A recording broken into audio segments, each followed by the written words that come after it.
আমি যে বাসায় টিউশনি করি সেই বাসার আন্টি আমাকে একটু বেশি পছন্দ করেন। এই পছন্দের ফলস্বরূপ তিনি আজকে আমার বাড়িতে একটা বিরাট সম্বন্ধ নিয়ে আসবেন। ওনার সাথে স্বয়ং ওনার বোন এবং বোনের ছেলেও উপস্থিত থাকবেন। ওনার বোনের ছেলের পাত্রী হিসেবে উনি যে আমাকে মনে মনে এতটা পছন্দ করে রেখেছিলেন সেটা আমি ভাবতেও পারিনি। কিন্তু এখন পরিস্থিতি আমার হাতের বাইরে চলে গিয়েছে, কারণ ওনার সিদ্ধান্তের সাথে আমার পরিবারও যে জড়িয়ে গিয়েছে। আজকে পাত্র আমাকে পছন্দ করে ফেললেই ব্যাস বিয়েটা যত দ্রুত সম্ভব হয়ে যাবে, কারণ আমার আব্বু আম্মুর হাব ভাব এটাই প্রমাণ করছে। ছেলের সম্পর্কে শুনেই তাদের মন গলে একাকার, তার উপরে এত বড় বাড়ির চাকরিজীবী ছেলে। মন গলাই তো স্বাভাবিক, এমন পাত্র কে হাতছাড়া করে। কিন্তু সমস্যা তো অন্য জায়গায়, যেটা আমি আমার পরিবারকে বলতে পারছি না। অন্য সময় হলে হয়তো পারতাম, কিন্তু এমন পরিস্থিতিতে মুখ খোলা আমার খুনের অপরাধের চাইতেও বড় কিছু হতে পারে। এদিকে তাদের আপ্যায়নের জন্য আমার মা সকাল থেকে বিভিন্ন কাজ দৌড়ের উপরে করে যাচ্ছেন, আর আমিও জীবনে এতটা বিব্রতকর অবস্থায় পড়বো সেটা কখনো কল্পনাও করিনি। টিউশনে গেলে ওই আন্টির সাথে ভালো আচরণ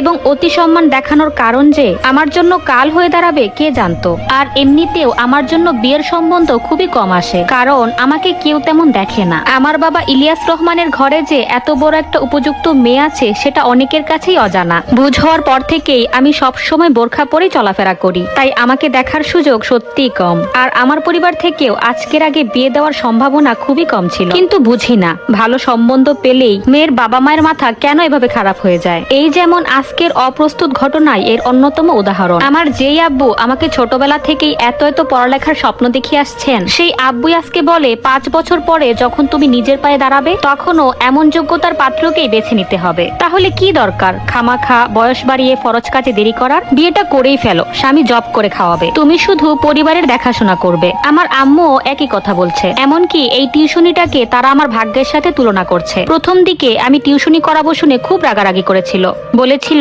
আমার কোন দিক দিয়ে অভাব যে কষ্ট করে শুধু শুধু টিউশনি করাতে হবে। কিন্তু আমি তখনও মূল কারণটা বলতে পারিনি, আর এখনো বলতে পারছি না। আমার শুধু মনে হচ্ছে আমি শেষ। হয় আমার বাকশক্তিকে কবর দিতে হবে, আর না হয় বাবা মায়ের মুখের উপরে বেহায়া মেয়েদের মতো কথা বলতে হবে। বেলা প্রায় 12:30 বেজে গিয়েছে। এদিকে আম্মু আমাকে বারবার তাগাদা দিচ্ছে গোসল করে চুল শুকানোর জন্য। ওদের যে আসার সময় হয়ে যাচ্ছে, কিন্তু আমি ফোন হাতে উদাস চেহারায় বসে আছি। একটু পর পর একটা নাম্বারে ফোন দিচ্ছি, কিন্তু কোনোভাবে রিসিভ হচ্ছে না। আমি জানি সেই নাম্বারের মালিক সকাল 7টায় ঘুমিয়েছে, বিকেল পর্যন্ত ফোন সাইলেন্ট করে ঘুমিয়েই থাকবে। কিন্তু দুপুরে পাত্রপক্ষ এসে যদি এমন একটা অঘটন ঘটিয়ে ফেলে তাহলে আমি কি করব? কি করে আটকাবো সবকিছু? আর আমি জীবনে এমন কোনো মানুষ দেখিনি যারা কিনা এত সকাল সকাল পাত্রী দেখতে চাওয়ার কথা পাত্রীর পরিবারকে জানায়। একটা বারও এটা ভাবে না যে মেয়ের পরিবার এত সকাল সকাল কিভাবে সবকিছু সামাল দেবে। কিন্তু শুনেছি গোপনে গোপনে নাকি আম্মুর সাথে ওই আন্টির আলাপ হয়েছিল, যেটা আম্মু আমাকে জানায়নি। আজকে আন্টির বোনের ছেলে অবসর আছে, সকাল থেকেই নাকি আবার ব্যস্ত হয়ে যাবে। তাই আন্টি আম্মুকে বলেছিল আমার পরিবার চাইলে তারা আজকেই আসবে, আর না চাইলে পরে আসবে। আম্মু সুরসুর করে বলে দিয়েছে আজকেই আসুক, সমস্যা নেই কোনো। বুঝি না আম্মুরা কেন এত বোকা হয়। এরপর আম্মুর অবস্থা কি হলো, ওদেরকে বলার পর থেকেই পাগলের মতো করে ছুটছে। কাছাকাছি থাকা আমার ফুপিকে বাসায় ডেকেছে, পুরো বাড়িঘর পরিষ্কার পরিচ্ছন্ন করে রান্না বান্না, এক কথায় খুব পেরেশানির মধ্য দিয়ে তাকে যেতে হচ্ছে। ফুপিও হাতে হাতে সাহায্য করছে, আর পাশাপাশি কয়েকটা পদ নিজেও রান্না করছে। সেই ফাঁকে আম্মু আমাকে তৈরি হতে বলছে। আম্মুর যেই শাড়িটা পরলে আমাকে সবচেয়ে বেশি মানায় সেই শাড়িটা এনে আমার সামনে খুলে রেখেছে, আর বলছে গোসল সেরে এটাই পরার জন্য। সত্যি বলতে এই শাড়িটা আমারও ভীষণ পছন্দের, কিন্তু আজকে পরার মতো কোনো ইচ্ছাই আমার নেই। আপাতত বকাবকি থেকে রক্ষা পাওয়ার জন্য হলেও আমাকে এখন গোসলটা করতেই হবে এবং সাজুগুজু করতে হবে। গেলাম গোসল করতে। খুব তড়িঘড়ি করে গোসলটা শেষ করে বাইরে এসে ফোনটা হাতে নিলাম, কেউ মেসেজ কিংবা কল করেছে কিনা সেটা চেক করার জন্য। আজকে তো তার একটু তাড়াতাড়ি করে জাগার কথা। পরে যখন শুনবে আমি পাত্রপক্ষের সামনে গিয়েছি তখন বিষয়টা কেমন হবে জানি, শুনলে রাগারাগিও করবে। কিন্তু আমি আর কি করে যোগাযোগ করব?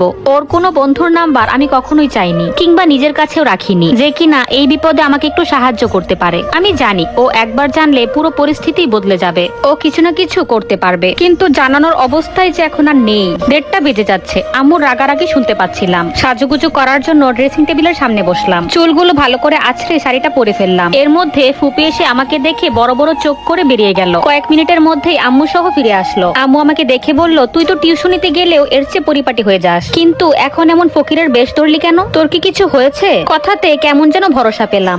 আম্মুকে আস্তে আস্তে বললাম ফুপিকে একটু বাইরে যেতে বলো। আম্মু কিছু বলার আগেই ফুপি বাইরে বেরিয়ে গেল। আমি আম্মুকে জড়িয়ে ধরে হাউমাউ করে কান্না করে দিলাম। আম্মু ভেবাচাকা খেয়ে প্রশ্ন করতে লাগলো কি হয়েছে মা? আমি চোখ মুছতে মুছতে আম্মুকে বললাম আম্মু, যে আন্টি প্রস্তাব নিয়ে এসেছে আমি ওনার ছেলে রাফানকে অনেক অনেক ভালোবাসি। ওর ছোট বোনের শিক্ষক হিসেবে রাফান নিজেই আমাকে নিযুক্ত করেছিল।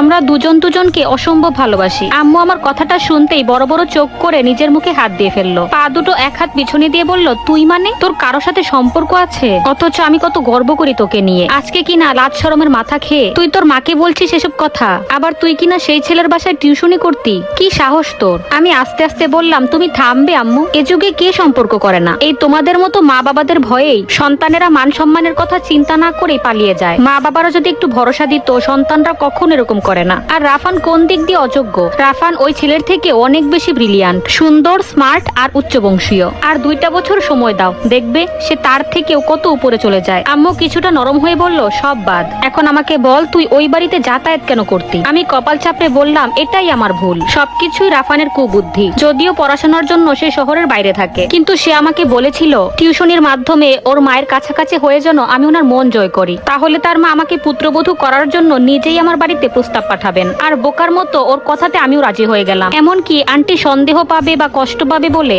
রাফান বাসায় আসলেও আমি কখনো ওর দিকে আর চোখেও তাকাইনি। ভদ্র মেয়ের মতো চুপচাপ পড়িয়েই চলে আসতাম। রাফান ঠিকই বলেছে, ওর মায়ের মন জয় করা সহজ, কিন্তু তাই বলে এতটাও সহজ না যে নিজের ছেলের জন্য আমাকে চেয়ে বসবেন। উনি কি থেকে কি করে বসলেন? আমি তো ঠিকই মন জয় করেছি, কিন্তু সেটার ভুল প্রয়োগ হচ্ছে। মা কোনো উত্তর দেওয়ার আগেই আমি কিছু শব্দ শুনলাম। ফুপি দৌড়ে এসে বলল, ওরা চলে এসেছে। আর এইদিকে 2জন মহিলা হেঁটে হেঁটে আসছেন। আম্মু বিষণ্ণ চেহারায় পিছিয়ে গেল। আর দরজায় ওরা আসার সাথে সাথেই আমার ফোনে রিং বেজে উঠলো। ওকে দিয়ে দেখলাম রাফান ফোন করছে। এতক্ষণে তার সময় হয়েছে। আর এদিকে আমি পুরো উভয় সংকটে পড়ে গেলাম। রাফানের মা রুমে ঢুকেই বলে উঠলো, কেমন আছো মুনতাহা? আমি থমথম খেয়ে কিছু একটা বলতে যাব, তখনই দেখলাম উনি আর চোখে আমার রিং হওয়া ফোনের দিকে তাকাচ্ছেন। খেয়াল করলাম ফোনের স্ক্রিনে অক্সিজেন লিখে সেভ করা রাফানের নাম্বারটা স্পষ্ট ভাসছে। আর সেটা দেখে আমি ভয়ে বারবার ঢোক গিলতে লাগলাম। নাম্বারটাকে উনি একবার একটু খেয়াল করলেই আমি শেষ। উনি অন্তত একজন শিক্ষিত মা হয়ে ছেলের নাম্বার চিনতে ভুল করবেন না। মোবাইলটাকে ওনার চোখের আড়াল করতে